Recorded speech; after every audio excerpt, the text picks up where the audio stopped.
Bien, monsieur le maire adjoint, monsieur le directeur général, monsieur le délégué général par intérim, mesdames et messieurs, et en particulier monsieur Luigi et monsieur Juillet, monsieur Luigi, directeur du CH et monsieur Juillet, directeur du CHS, mesdames et messieurs, tout d'abord, je vais m'associer aux compliments et aux remerciements par rapport à la ville de Dole, que je connais par ailleurs bien entendu, mais que nous avons pu apprécier pour celles et ceux qui étaient là hier et qui ont découvert pour beaucoup ce magnifique manège de Braque. Donc remercier la ville de Dole pour, d'une part, les efforts qu'il réalise depuis des années pour rénover, restaurer et mettre en valeur le magnifique patrimoine historique de la ville, et puis pour la qualité de l'accueil.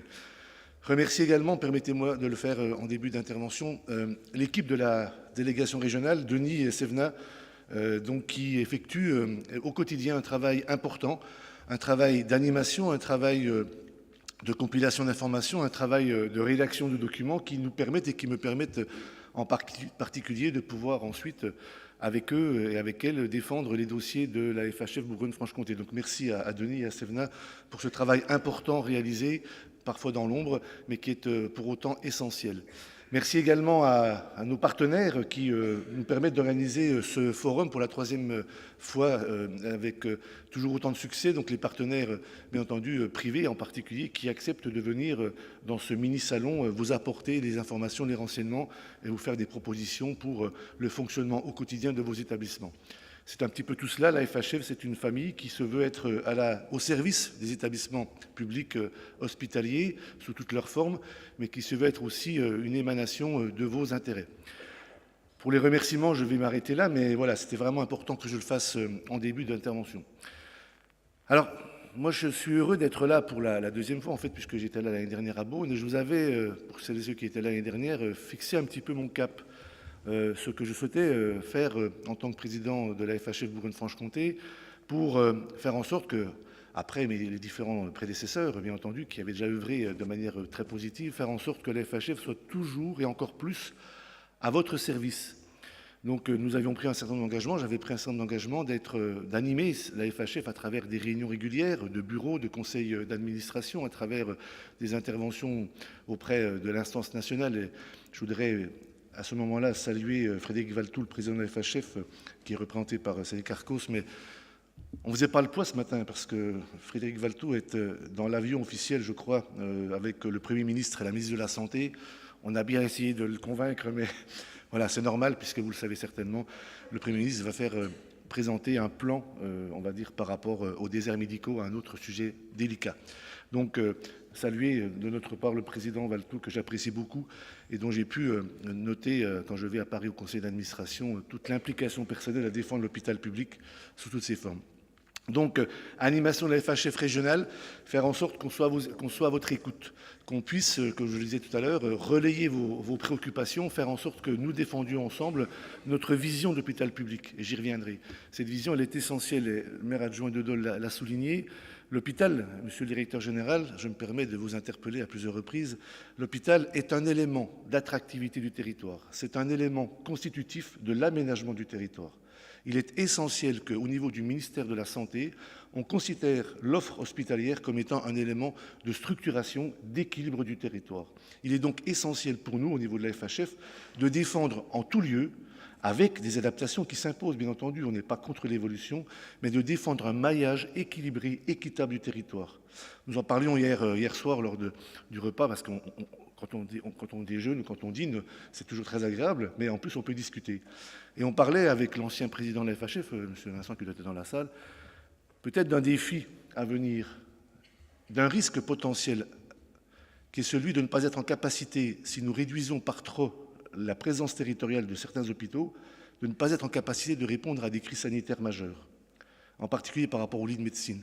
Et donc il est essentiel, à travers cet élément-là, que l'hôpital, que l'offre de santé sous toutes ses formes, soit un élément d'équilibre, d'attractivité et d'équilibre du territoire, d'aménagement du territoire. C'est un des objectifs que nous avons avec la FHF régionale.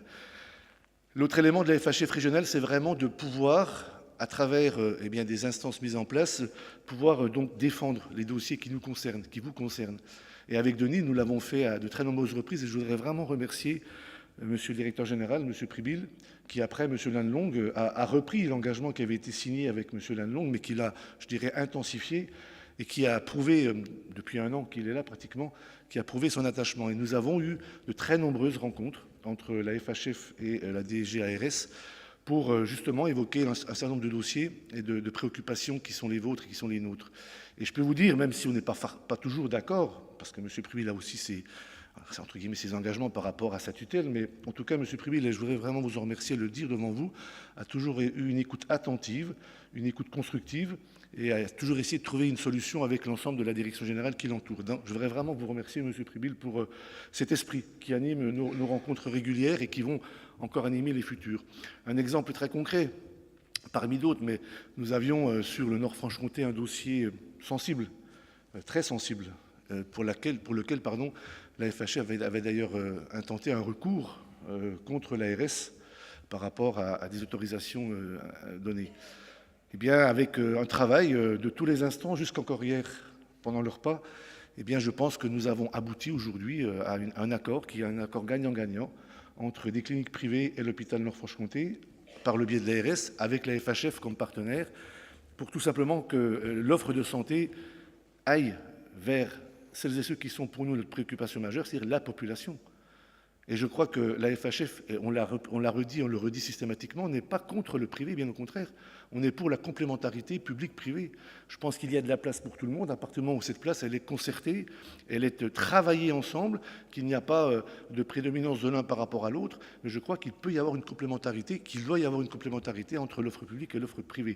En tant qu'élu local, je me vois mal, de toute manière, contester les uns par rapport aux autres. Bien au contraire, il faut faire travailler tout le monde ensemble, à travers un cadre bien précis, à travers des objectifs bien précis, des orientations qui soient définies, qui soient suivies, qui soient appliquées. C'est un peu le sens qui a été donné à ce travail sur le Nord-Franche-Comté, mais il y a d'autres dossiers pour lesquels nous avons concerté avec la DGARS. Deuxième point de mon intervention, ce sont les préoccupations majeures qui sont celles aujourd'hui des établissements hospitaliers, mais globalement des acteurs de la santé. Monsieur le directeur général, j'ai eu l'occasion de vous le dire à plusieurs reprises, la FHF est particulièrement attentive à la mise en place du PRS, qui est véritablement la colonne vertébrale, la structure même de notre organisation sanitaire donc pour les années à venir. Et la FHF, vous l'avez constaté, a toujours été une force de proposition, bien sûr une force d'analyse des documents remis, mais aussi une force de proposition.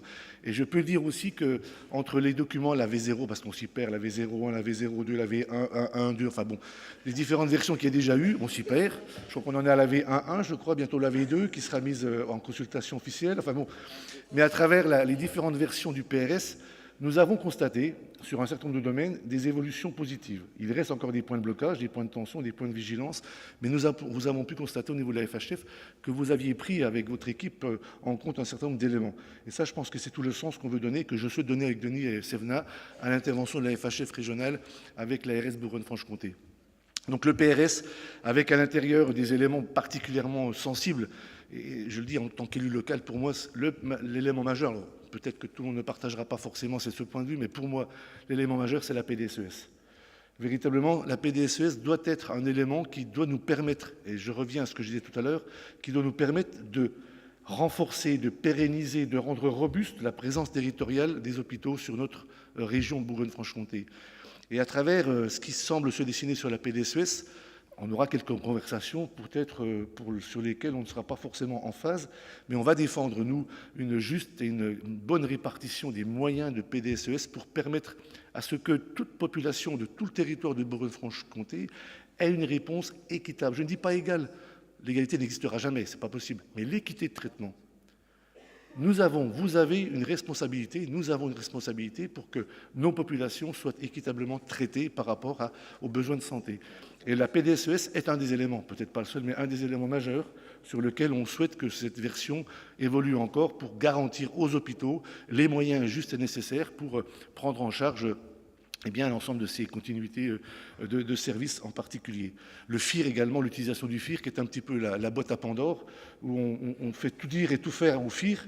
Mais le problème, c'est que comme le FIR sert aussi à autre chose, plus on va dire c'est le FIR qui va financer, moins le FIR va servir finalement à quoi il était destiné au départ. Et donc là, il faut qu'on soit aussi vigilant par rapport à l'utilisation de l'enveloppe FIR. Enfin, tout cela, ce sont des éléments sur lesquels nous allons continuer, bien entendu, avec vous, avec la FHF, à intervenir, pour faire en sorte donc que ce PRS, qui devrait être signé par vos soins, je pense, en 2019, fin 2018 2018 Avril-mai déjà, oh là là, attendez, on n'a pas fini de discuter quand même. Mais je l'espère en tout cas, on essaiera de faire en sorte que ce document évolue dans le bon sens. Puis troisième point, pour ne pas être trop long, je l'ai déjà dit en première partie, mais véritablement, et le thème de ce forum est bien là pour le signaler, il y a une vraie préoccupation de l'aménagement du territoire à travers l'offre de santé. Je crois qu'on a véritablement besoin d'avoir un maillage où nous ayons des hôpitaux pivots, qui sont les CHU, les CHRU, que sont les grands hôpitaux qui doivent être tête de pont, avec les moyens pour l'être, tête de pont. C'est-à-dire que si on dit qu'on est tête de pont et qu'on n'a pas les moyens d'irriguer le territoire, ça ne sert à rien. Donc il faut qu'autour de ces hôpitaux tête de pont, eh bien, on organise un maillage avec des hôpitaux qui soient sur un secteur géographique, là aussi avec des moyens, qui bénéficient du CHRU, et eux-mêmes pourront décliner des moyens dans les hôpitaux locaux pour que nous ayons, avec ces trois niveaux d'établissement, eh bien, un maillage qui soit au plus proche de la population. Et il faut que nous construisions eh bien, l'offre de santé à travers cet objectif et faire en sorte que nous ne soyons pas à l'origine, après le désert de la médecine générale, un désert de l'offre hospitalière. Parce que c'est un mouvement quand même qui est, je le dis, un peu sous-jacent ou latent. Et il faut que nous soyons vigilants. La création, par exemple, des GHT, en soi, je l'ai toujours dit, pour moi, n'est pas une mauvaise chose. À partir du moment où le GHT cherche à mutualiser et à optimiser les fonctions support, c'est-à-dire administratives, juridiques, financières, pourquoi pas achats, même si c'est compliqué, mais ne fasse pas que l'offre de santé soit elle-même, entre guillemets, concentrée sur un seul établissement. Et le GHT n'a pas pour l'instant, et c'est vraiment pas prévu par la loi, la compétence de gérer, parce que c'est un petit peu malheureusement ce qui semble se dessiner maintenant, dès qu'il y a un problème d'offre médicale, on dit « adressez-vous au GHT ». Mais à ma connaissance, le directeur ou la directrice du centre hospitalier support du GHT n'a pas ni la compétence hiérarchique, ni la compétence juridique, ni la compétence médicale, ni la gestion des autorisations pour gérer l'offre médicale. Donc il ne faudrait pas que l'ARS, à travers la mise en place des GHT, se décharge sur les GHT pour dire « c'est plus notre problème ». Non, monsieur le directeur général, le GHT, c'est un objectif de mutualisation pour réduire les coûts de fonctionnement des hôpitaux, ce que les collectivités essaient de faire avec les intercommunalités par exemple, mais ce ne doit surtout pas être entre guillemets, une reconcentration des moyens sur quelques établissements répartis sur le territoire. On irait à contresens. À contresens. Donc pour moi, le GHT, c'est une opportunité, je le dis très clairement. C'est une opportunité à partir du moment où le cadre est bien fixé. C'est une opportunité qui dépend aussi de l'engagement personnel des directeurs ou des directrices et des élus qui siègent au sein des GHT. Tant qu'on a des bonnes relations entre nous, ça va.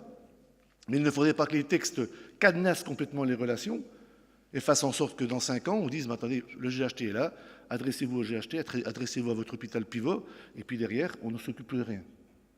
Donc, il y a un vrai défi, je pense qu'il y a une vraie opportunité, et ne faisons pas dans la santé ce que malheureusement on fait dans d'autres domaines, je ne veux pas faire, mais quand on voit des vraies réflexions structurantes sur les rythmes scolaires, sur la composition territoriale, tout ça, qui ont été menées, mais qui ont été menées à la hussarde de manière très brutale, et qui finalement produisent des contre-effets, ne faisons pas la même chose dans la santé.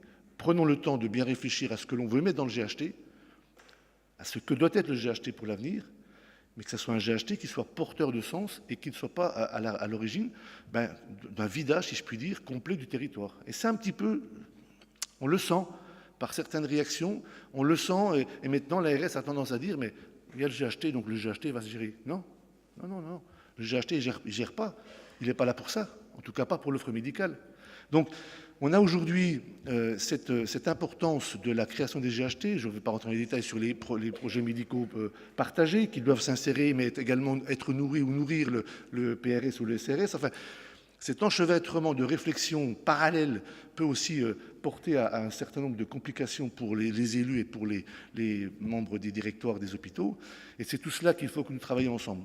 Voilà, j'ai déjà été peut-être un peu trop long, mais c'est vrai qu'il y a beaucoup de choses à dire, mais en tout cas, moi, je voudrais terminer, bien entendu, mon discours n'est pas négatif, il est simplement attirer quelques points de vigilance, quelques points d'alerte, mais aussi signifier que globalement, en tout cas dans l'état d'esprit, on est quand même sur un état d'esprit positif entre nous, entre la FHF et puis la DGRS. Donc il faut que nous continuions. Nous serons toujours là pour analyser les documents que vous nous produisez, pour bien entendu défendre la présence de l'hôpital public, c'est le cœur même de la mission de la FHF, mais dans une ouverture d'esprit aussi de notre côté, c'est-à-dire sans être, entre guillemets, dogmatique ou ayant des postures de refuser l'évolution, mais une évolution qui tende toujours à ce qui est l'essentiel pour nous, c'est-à-dire la défense du service public, du service au public au pluriel. Voilà un peu le sens de ce que pour moi est la mission et la fonction de la FHF et de ma présidence, qui n'est qu'une présidence de représentation, mais je pense que j'essaie de le faire avec tout mon allant et tout mon cœur et, voilà, et ma spontanéité. Mais je crois qu'ensemble, on va réaliser, je suis persuadé, un bon travail pour améliorer l'offre de santé sur notre territoire. Voilà, mesdames et messieurs, ce que je souhaitais vous dire ce matin. Je suis vraiment ravi et je peux vous dire que j'apprécie beaucoup cette mission qui m'est confiée. Et j'essaie, j'ai pas pu le faire là, parce que j'étais au comité directeur de l'AMF avant-hier au moment du conseil d'administration de la FHF, mais j'essaie de participer le plus régulièrement possible au conseil d'administration de la FHF et je peux apprécier l'implication nationale de la FHF qui est aussi là une force de proposition, une force, pas d'opposition, mais en tout cas une force qui attire la vigilance et qui fait ressortir les points de vigilance au niveau national avec le ministère. Et je crois que là aussi, il y a plutôt un bon état d'esprit dans les relations entre la FHF et la nouvelle ministre de la Santé. Mais là aussi, ça ne doit pas nous endormir et nous devons toujours rester vigilants par rapport aux textes qui vont arriver sur nos bureaux prochainement. Voilà. Merci à vous tous. Vraiment, je crois que ce forum a trouvé son rythme de croisière. Et on en parlait avec Denis juste avant de commencer la matinée. On va certainement en faire un quatrième, mais aussi faire peut-être évoluer un peu les choses pour que ça soit toujours un peu attractif pour vous et pour nous. Donc encore merci de votre participation nombreuse à ces 2 jours de rencontres.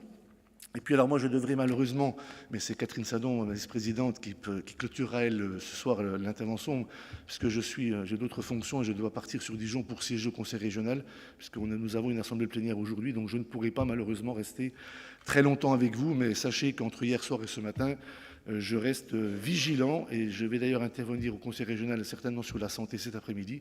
Donc je reste vigilant sur l'ensemble de ces dossiers puisque la région, vous le savez, a un rôle important à jouer, en particulier par rapport à son soutien sur les maisons de santé, entre autres. Je vais certainement faire une intervention à ce sujet cet après-midi, si l'occasion m'en est donnée, auprès de la région. Voilà. Donc merci à vous toutes et à vous tous. Bonne matinée, bonne journée et merci de votre contribution personnelle et collective. Un petit mot, j'en finirai par là. Il faut que nous soyons vigilants aussi.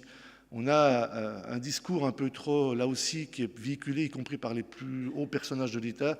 Attention de ne stigmatiser personne. Attention de ne pas stigmatiser les fonctionnaires. Attention de ne pas stigmatiser celles et ceux qui rendent le service public, qui répondent à l'urgence sanitaire, qui répondent lorsqu'il y a des crises sanitaires. On l'a vécu l'hiver dernier, sont là, sont présents, ne demandent rien, font leur travail. Alors, on peut toujours évoluer, il y a des choses à faire évoluer, certes, mais attention, dans les discours, dans les mots qu'on utilise, je crois qu'il faut au contraire les soutenir, faire en sorte de leur dire que même s'ils doivent faire des efforts, il faut qu'ils acceptent de faire des efforts, ils sont aussi, on doit leur dire aussi qu'on apprécie leur travail. Voilà sur quoi je voudrais terminer. Merci, bonne fin de journée.